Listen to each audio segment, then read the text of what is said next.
So, for example, when I left Canon, I'd worked on 3 different models of the F-111. Prior to the F-111 training, I'd worked on F-4s, even some old stuff like C-47, the C-54, T-33s. So I got a pretty broad background in not only electronics and avionics equipment and test equipment and working on the aircraft too for fun. Because we were on standby on the weekends, and if we had aircraft that were broke on the weekends, you had to not only go out to the aircraft and pull the unit or troubleshoot it, you had to take it in the shop and repair it. So after I left Canon, it was to another new program at Mountain Home Air Force Base. Right. And you didn't ever train as a pilot, did you? You didn't actually fly these aircraft, or did you? Did you ever sort of fly any of them, or? There's 2 different cases where I flew. One was a functional check flight. For example, if the pilot grounded the aircraft for a major problem and you repaired it, sometimes they had an extra seat. Most of the aircraft back then had at least 2 seats, even the fighter planes. And then, of course, later on, there's F-16s that only had 1 seat. Yeah. And SR-71s that only had 1 seat. But I got a ride-along on a functional check flight on an F-4, several different aircraft. And then when we would take up our, for example, the old C-54 that we also used in Vietnam, we'd go up there and fly with the aircraft after a major repair and check the equipment in the air and make sure everything worked. But that was fun. Were you actually piloting the plane, or were you just a passenger? No, the best I've ever done is sit in the front seat as a navigator or something like that. I actually sat in the front seat going across the Pacific in a C-5. Wow. So, I mean, so you worked on all these different aircraft, and I think you said in your presentation that 1967 to 74, many of the Tactical Air Command, Air Training Command, Pacific Air Command Air Force bases, and you also, in the Vietnam conflict, were assigned to special projects in Okinawa, Kadena Air Force Base. You had an unusual experience, didn't you, which we're going to come on to later. So after Cannon Air Force Base then, the period I got here was 1967 to 74, and you worked at various different air bases, and you went out to Kadena Air Force Base in Okinawa, and we'll talk about something else about later.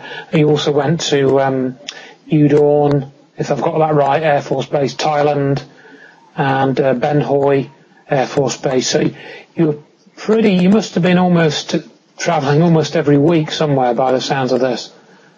Well, in 69 and 71, I was TDY, temporary duty, in Vietnam.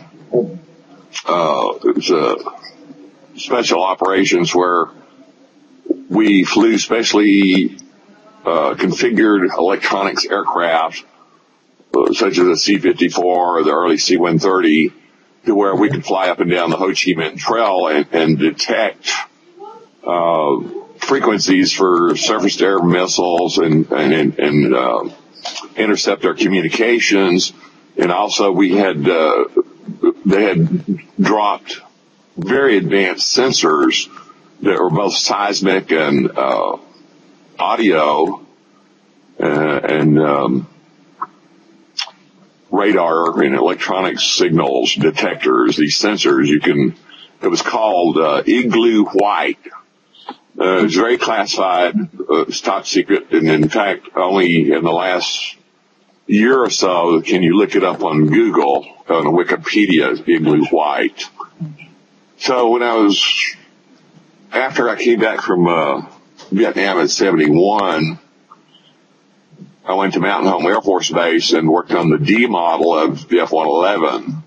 Right. And I worked mostly on electronic countermeasures up there, with the exception on the Central Air Data Computer, which I was a specialist on, and I'll send you my reviews and you can see where I was written up on that. Okay. So I was up at Mountain Home Air Force Base only for 2 years.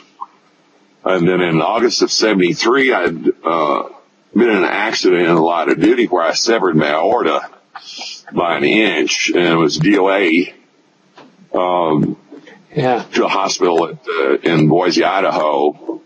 And but after they the car seatbelt failed to operate properly. Was that the incident?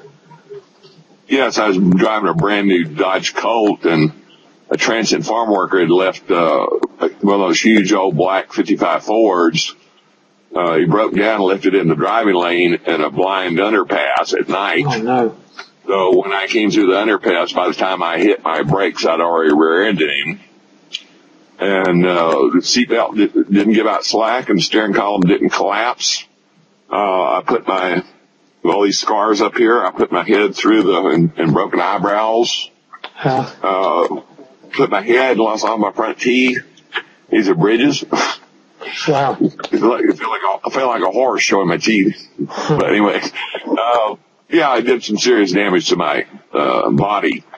But while I was on convalescent leave, I knew they were going to try to medical board me out, medically discharge me. So I started making some calls around to colonels and people I knew, and this one guy, he said, well, I got this new F-15 program coming into Edwards Air Force Base. He said, I can get you out of there within 30 days or sooner if you can pack that fast. And I was still on convalescent leave they gave me a month after I got out of the hospital for convalescent leave, and I literally processed out of Mountain Home Air Force Base and scheduled a pickup of our household goods while I was on convalescent leave, and then left the base. It was like, so if they'd planned on medical boarding me out, I was already gone.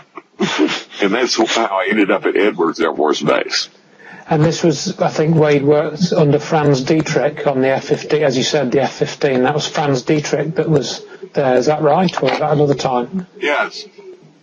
When I first got there, the old guy's name was Franz Dietrich. Right. And the guys used to kid about him being a paperclip, a goon, which I didn't even know what a paperclip was back then. I've since learned a lot more as I've got older.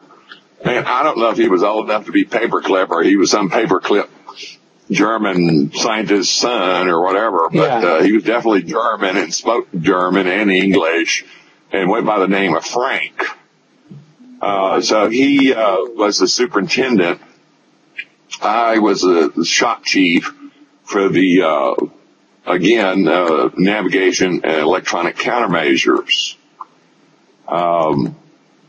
So I worked on the F-15, and then after we did the Streak Eagle, I was temporarily transferred over to the original B-1 program, which was later canceled by Jimmy Carter. And then for a short while, I worked on the brand new A-10 program. Was that the Warthog, was it? Was that the A-10 Warthog? Yes, the A-10 Warthog was built by Fairchild Industries.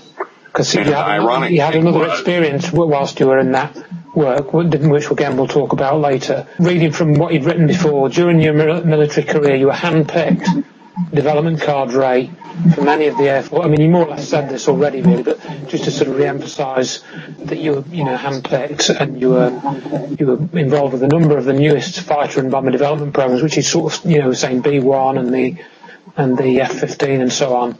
And I was intrigued to read what you'd written about the F-15, that it could accelerate straight up because it had more thrust than weight. It was the first aircraft to have more thrust than weight, which was interesting. Yes,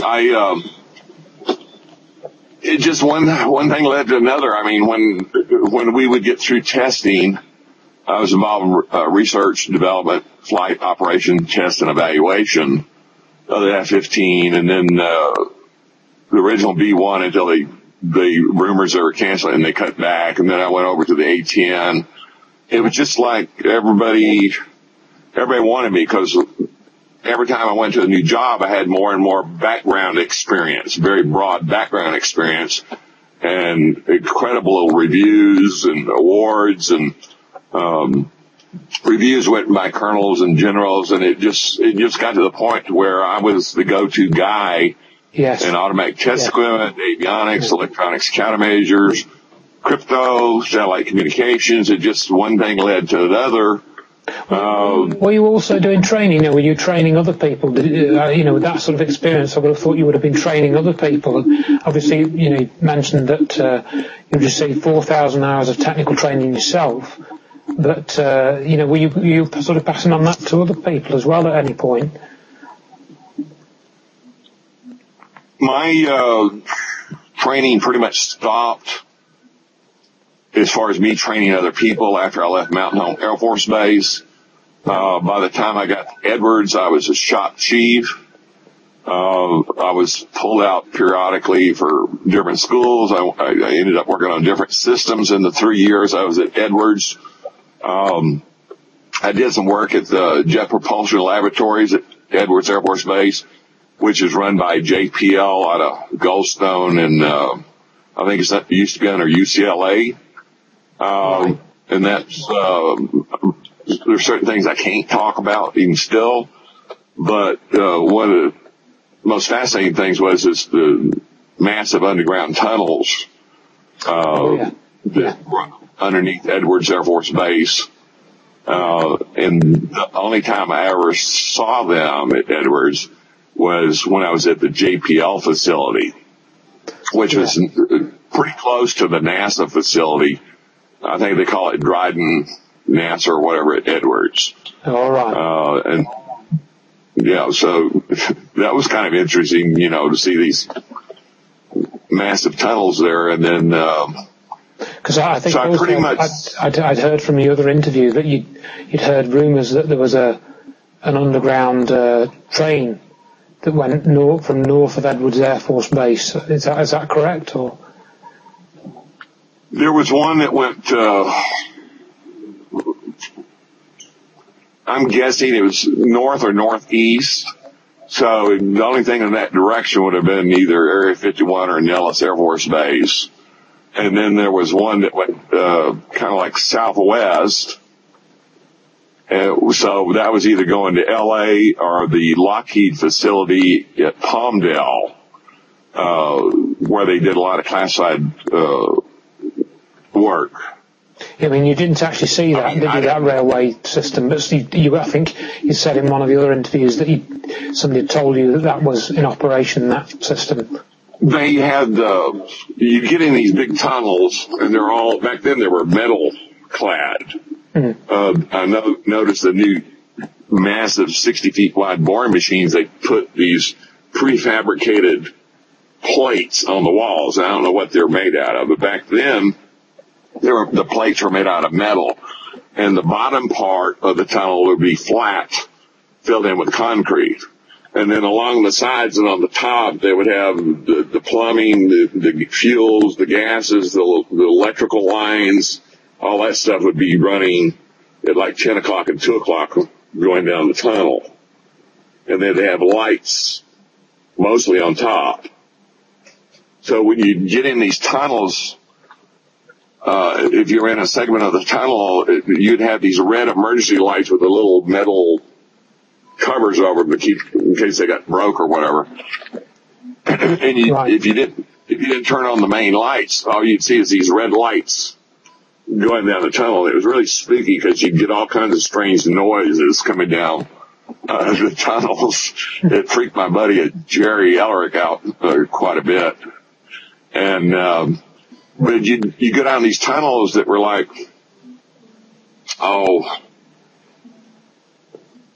14, 16 feet wide, and then you'd go to a point to where they had one that was like 40 feet wide, and they had these massive doors that slid, but you had to have the passcodes for that, and I didn't have the passcodes, the key cards or anything. So we saw the doors. Were there areas that were inaccessible and they were underground? Now, how many times did you go into those tunnels, roughly? Do you know? Was it like just a day's work or a few days? Or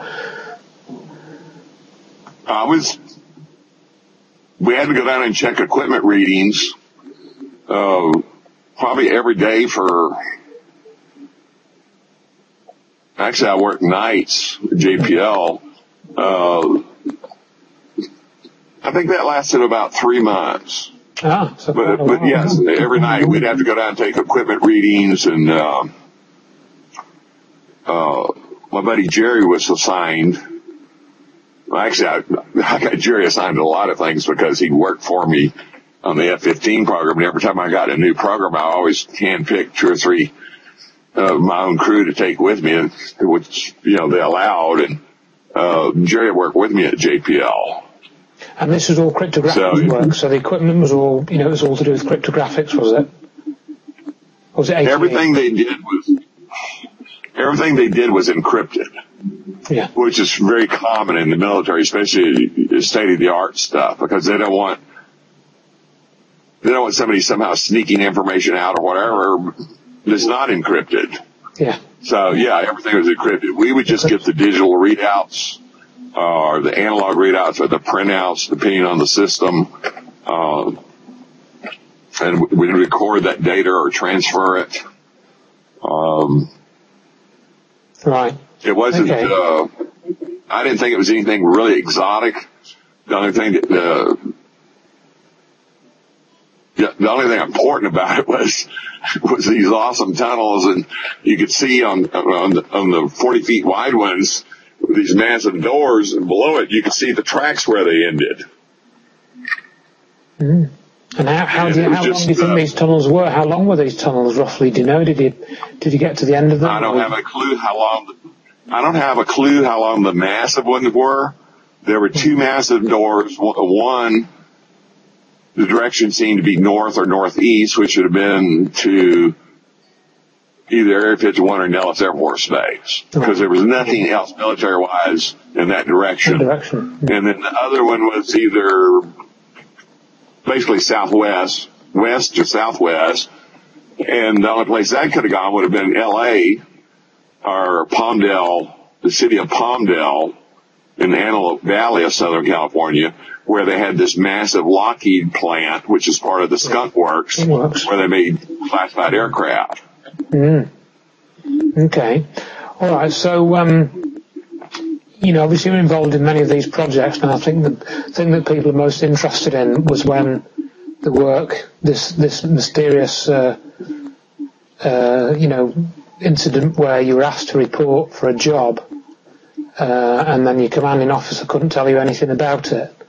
So I think it was in about 1977, wasn't it? Between 77 and 79.